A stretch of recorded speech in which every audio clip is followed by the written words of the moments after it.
Curiosity, it should come as naturally as breathing. Who, what, when, where. But passion is much more elusive. The fortunate ones know what they are meant to do, but a lot of us have to work to find what we're truly motivated by. It took a while, but my passion, the thing that really floats my boat, is learning.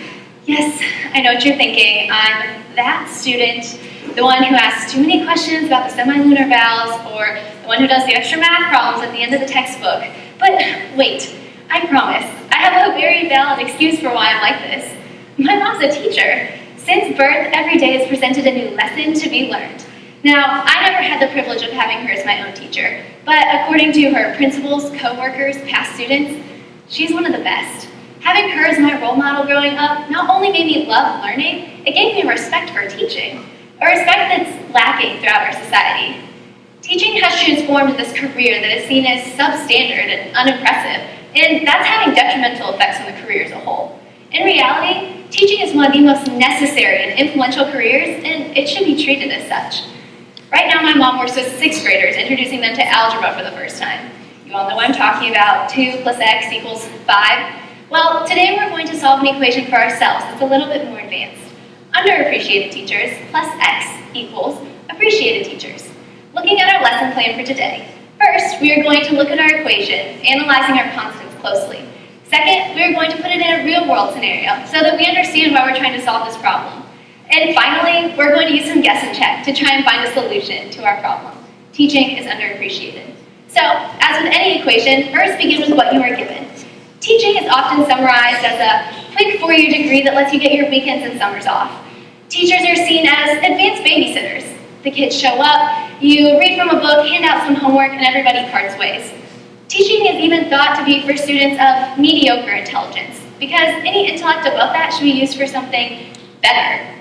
Now, I don't blame any of you who have been led astray by these misconceptions. Unless you are a teacher or you've lived with a teacher, it's hard to understand the amount of responsibility that goes into the job. According to busyteacher.org, teachers work roughly 60 to 80 hours a week, instructing, planning, grading. They aren't just babysitters, they're in charge of making the next generation of ethical leaders. They have to make sure their classroom is the optimal environment for students to grow both intellectually and socially. And on top of that, the most memorable teachers are clearly brilliant within their field of study. You know what's the worst? When you're sitting in class wondering, why am I even learning this? That might be where some of you are right now. What does it matter what a teacher does?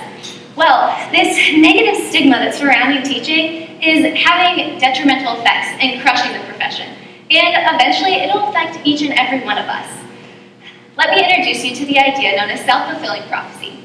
According to Jason Weaver, in the Journal of Social Psychology, published in 2016, it's a theory recognized by the American Psychological Association that predicts people will fulfill the expectations put upon them, regardless of if those expectations are negative or positive. Right now, teaching is fulfilling the negative expectations of society. I'll begin with some numbers. Education Week is a newspaper that shines light on pressing issues in America's education system. Stephen Sawchuk, the associate editor of Education Week, published an article in 2016 titled "Teacher Preparation Enrollment Continues to Decline." It accounts for a 15% drop in teacher preparation programs in key states such as New York, California, and Texas. Deborah Yaffe, an author recognized by the New York Times and the New York Post, also published an article in 2016 titled "Tackling the Teacher Shortage." She referenced a school in Philadelphia that had 150 vacancies for teaching positions. And Education Writers Association, a program that's been running for 65 years, published statistics in 2015 that accounted for 5% of the 1.85 million students who took the ACT in 2014 showed an interest in education. And of that 5%, there is an overwhelming trend of below average test scores. Now, some of you might be skeptical, saying those numbers are all just because of the small salary or poor benefits. I must admit that you're right. Those reasons do reflect some of the numbers. However, I also must refute that I believe most of it is because of society's negative view of teaching. I'll explain. How many of you ever felt embarrassed? For me, my whole face lights up like a ripe tomato. Well, how many have ever felt ashamed? It's a little bit different than embarrassed, more lasting, more hurtful. Well, in 2nd grade, I was still trying to make a good impression on the kids I didn't know yet. It came up what our parents' jobs were. My dad's a lawyer, my mom works in a hospital. I said, my mom's a teacher. No one really reacted one way or the other, except for one girl sitting next to me who goes, oh, well, my mom said I can do whatever I want, so I shouldn't be a teacher. In second grade, I felt ashamed. Should I not tell people that anymore? Of course, the shame wore off, and in 8th grade, again, we were talking about future careers. I said I might want to be a teacher. This time, I was met with looks of disgust and confusion. Why would you ever want to be a teacher? And you're too smart for that. My roommate in college, she's an education major. My mom's best friend, my anatomy teacher, my cousin, my mentor from church. Do you need me to continue? Each person was met with the same arrogant, inconsiderate, you're too good to be a teacher. It had nothing to do with salary or benefits. That was just people's immediate reaction when they heard the word teacher. So, at this point, I've covered that there's a clear misconception about what teaching really is, and it's causing the profession to lose some of their best candidates. But I still haven't answered the question, why does this matter to us? Well, every doctor, every lawyer, every accountant, they start in a classroom, being taught by a teacher.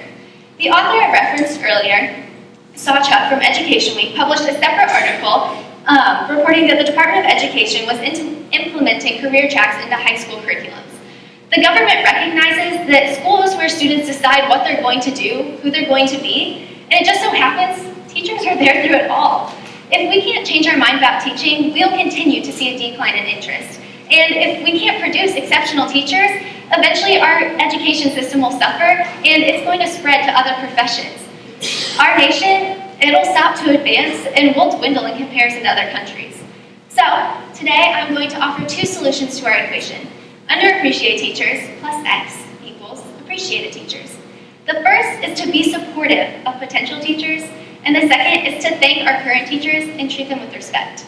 Now, if you can, go all the way back to the very beginning of my speech with me. We all know how hard it can be to differentiate between what you're just curious about and what you're passionate for.